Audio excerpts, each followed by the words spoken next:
Looking healthy and being healthy are two completely different things. You can be doing everything right on paper and still be working directly against your body's hormonal environment. Muscle is not about vanity.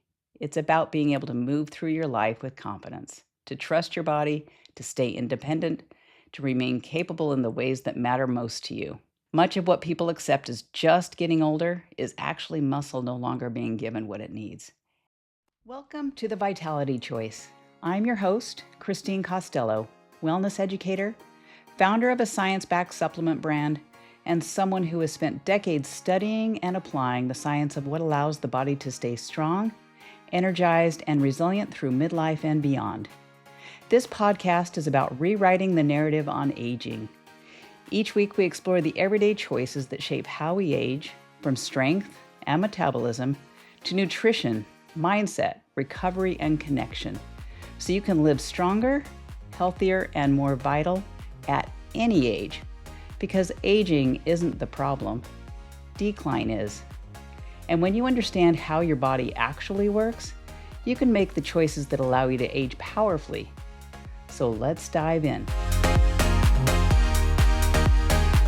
In episode 2, we talked about healthspan, not just how long you live, but how well you live. And we touched on muscle as the central driver of everything that matters most as we age. Today, I want to give muscle the full conversation it deserves.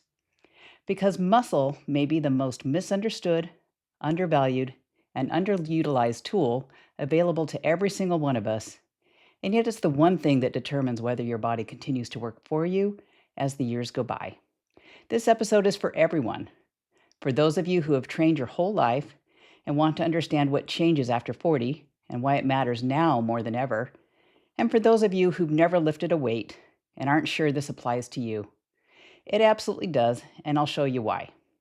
And for those of you somewhere in the middle, noticing subtle changes, feeling a little less strong than you used to, wondering if this is just aging, I want you to hear this clearly.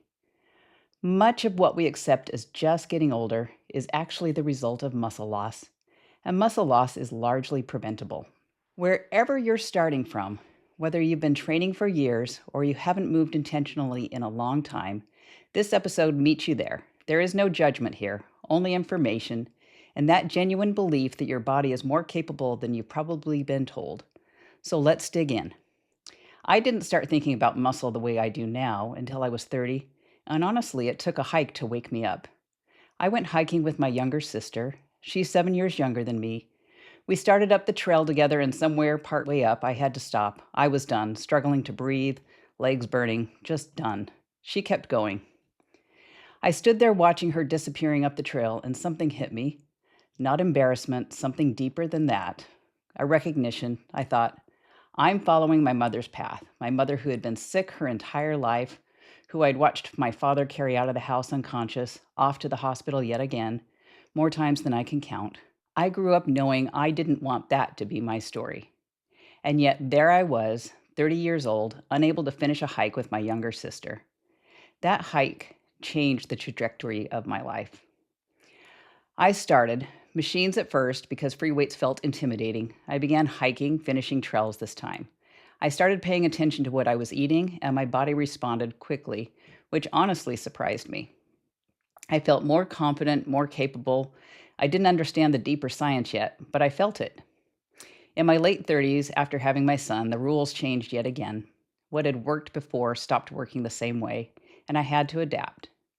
In my 40s, I hired a trainer and decided to compete as a natural figure athlete. That's when muscle stopped being something I did casually and became something I studied obsessively. I fell in love with the science of it, but somewhere in my 50s, something shifted again. Muscle stopped being about performance. It stopped being about how I looked on stage. I started watching people around me lose mobility. I was helping people out of chairs. I watched my parents slow down in ways that quietly scared me. And I realized the habits I had built over decades weren't just keeping me fit, they were protecting me from a trajectory I could see playing out in real time around me. That's when this became my life's work. Not to help people look better, to help people stay capable, independent, and confident in their bodies for as long as possible. Because what muscle protects goes far beyond the gym. When most people think about muscle, they think of aesthetics, size, definition, something you work for at the gym, but I want you to shift how you see it entirely. Muscle is a functional organ system. It's what moves your body, stabilizes your joints, protects your bones, regulates your blood sugar, manages inflammation, and allows you to react quickly when something unexpected happens, like tripping on a curb or catching yourself on the stairs. Muscle is also metabolically expensive, which means your body only keeps it if it's being used. That's an important point. Muscle isn't lost because your body is failing, it's lost because your body is adapting to what it's being asked to do. If you stop asking for it, it goes. Muscle is one of the primary places where glucose is stored and used. In a muscle rich body, blood sugar is managed efficiently. In a muscle poor body, glucose lingers, insulin rises, inflammation increases, and fat storage becomes the default. That's why study after study shows that strength, not body weight, not BMI, not how thin someone looks, is one of the strongest predictors of longevity and independence. Two people can weigh the same, one is resilient, one is fragile. The difference is muscle quality. Muscle isn't about vanity, it's about viability. Before I walk you through the physiology here, I want to say something.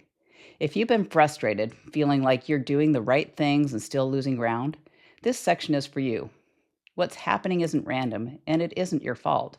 There are specific explainable reasons why the rules change after 40. And once you understand them, they stop feeling like betrayal and start feeling like information you can actually use. So, what changes after 40? Why does this feel harder? Starting around age 30, adults gradually lose muscle mass, roughly 3 to 8% per decade, and that process typically accelerates after 40 and can accelerate dramatically after 60 if nothing is done to slow it. The clinical term for significant muscle loss with functional decline is sarcopenia, and while not everyone develops it, unchecked muscle loss is what leads there. Four things are driving this shift after 40. First, the hormonal signaling changes. In men, testosterone gradually declines. In women, estrogen begins to fluctuate and eventually drop during perimenopause and menopause.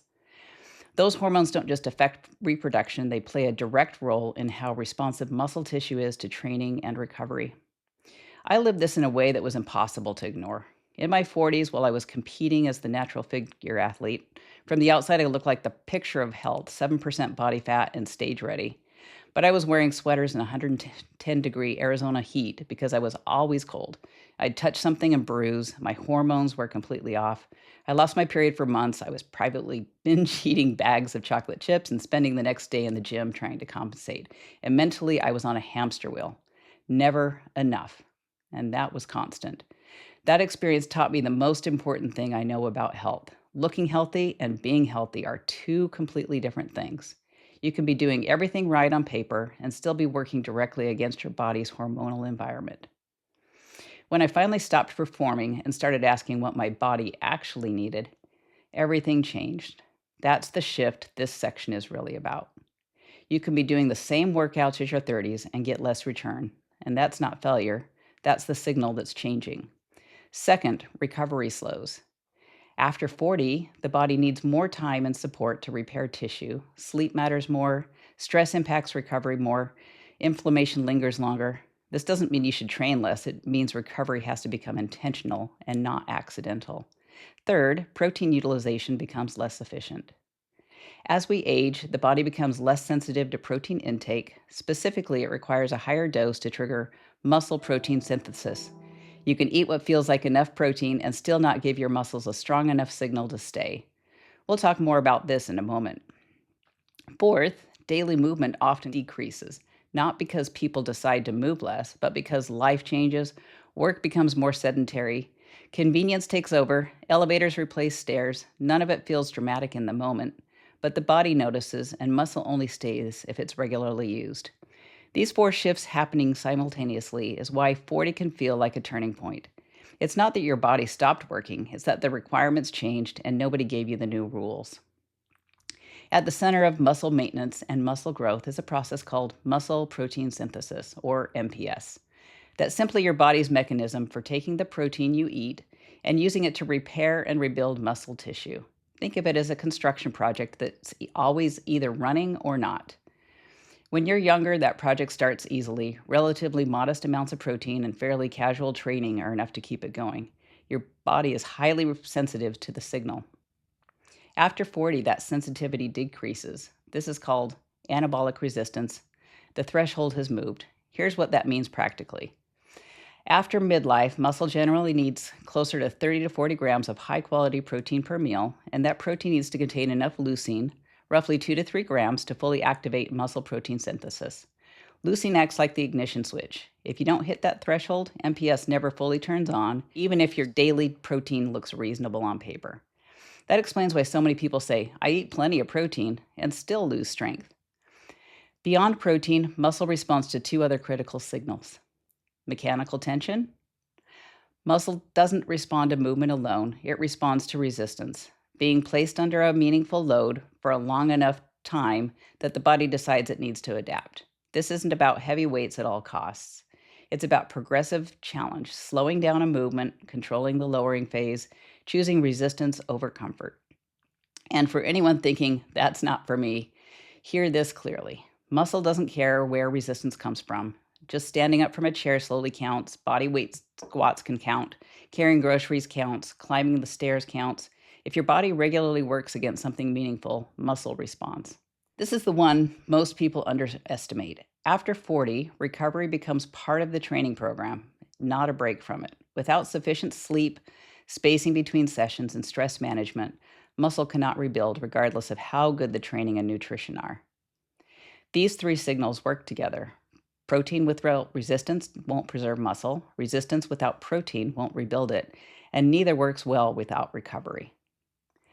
Muscle hasn't stopped responding. It's just asking for clearer instructions. So let me give you a simple framework here. Some decline is expected with age, needing more warm-up time, taking longer to recover from a hard session, noticing that peak output isn't quite what it was at 30. That's pretty normal. What's not normal is losing so much strength that everyday life starts to feel uncertain. I was talking to a man at my gym recently. He's in his early 60s. He said, I don't understand it. I'm showing up every day, I'm doing the work, but my muscles are disappearing anyway. He had no idea why. Nobody had told him. Nobody had given him what his body actually needed at this stage of life. He was blaming himself, his consistency, his effort, his genetics. But the answer wasn't more effort. It was different inputs. The same effort directed through the right signals, protein, progressive challenge, recovery, would have produced a completely different outcome.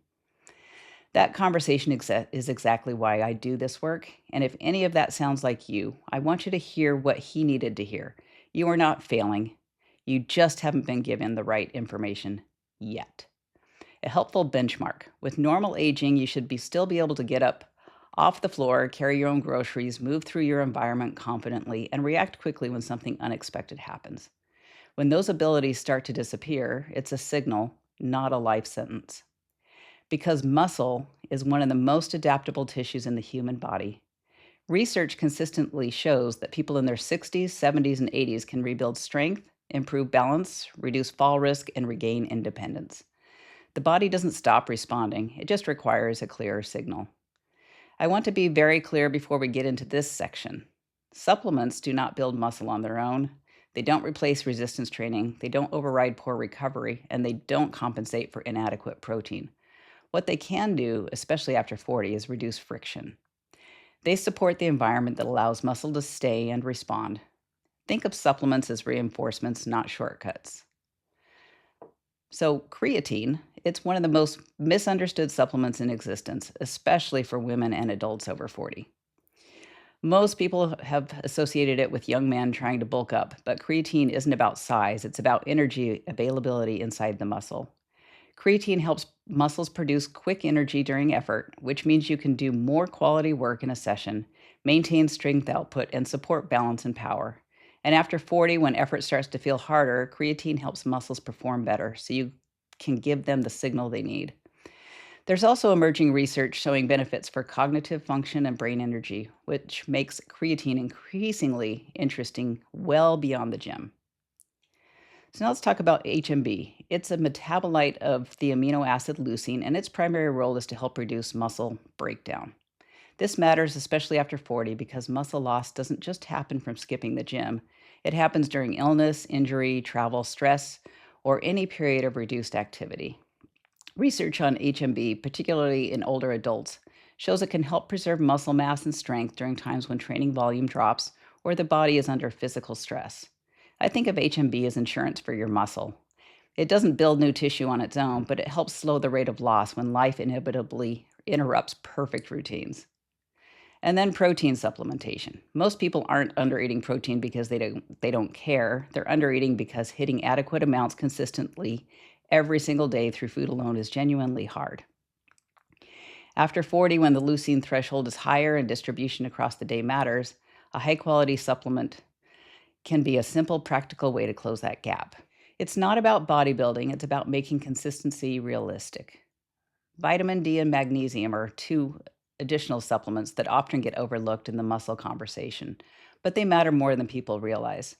Vitamin D plays a role in muscle contraction, balance, and neuromuscular coordination. Low levels are associated with weakness and increased fall risk, particularly as we age. And magnesium supports muscle relaxation, nervous system function, sleep quality, and recovery. After 40, when sleep and recovery are foundational rather than optional, magnesium does a lot of important work. In a future episode, we'll go deep on supplementation, the specific doses, forms, timing, and who actually needs what. For now, I want you to see these tools clearly for what they are: support for the environment where muscle lives, not replacements for the work. So let me leave you with something you can act on this week. 3 things. First, assess your functional strength honestly. Can you get up off the floor without using your hands? Can you carry your groceries without struggling? Do stairs feel confident or uncertain? These aren't tests you pass or fail. They're just information. Honest information is where change begins. Second, look at your protein intake. Not just how much you're eating, but how much you're getting per meal. If most of your meals are under 25 to 30 grams, that threshold for muscle protein synthesis may not be getting triggered. So one simple change: add a complete protein source to every meal and aim for about 30 grams or more. And third, find your version of resistance. You don't need a gym membership and you don't need to lift heavy. You need to regularly ask your body to work against something meaningful. Start where you are. Body weight movements count, resistance bands count, loaded carries count. Consistency matters more than intensity at this stage. And small changes done consistently, that's where this starts. Muscle is not about vanity. It's about being able to move through your life with confidence, to trust your body, to stay independent, to remain capable in the ways that matter most to you. Much of what people accept as just getting older is actually muscle no longer being given what it needs. And that is something you have real influence over. I want you to carry something with you from this episode, not just information, but a sense of possibility. Whatever your starting point is right now, it's a starting point, not a ceiling. Your body is ready to respond when you give it the right reasons to. I'm rooting for you, and I'll be right here every week with everything I know to help you get there. Next week, we're going to dig into a topic that trips up almost everyone over 40: muscle protein synthesis. In plain English, what it actually is, why it matters, and how to make sure yours is actually being triggered. Until then, your body is more adaptable than you've been led to believe. Start giving it the right signals. Thanks for spending this time with me today on the Vitality Choice. If this episode resonated with you, I'd love for you to follow the show so you never miss an episode. And if you know someone who wants to stay strong, capable, and independent as they age, share this episode with them, because how we age matters, and the choices we make today shape the life we live tomorrow. I'll see you next week.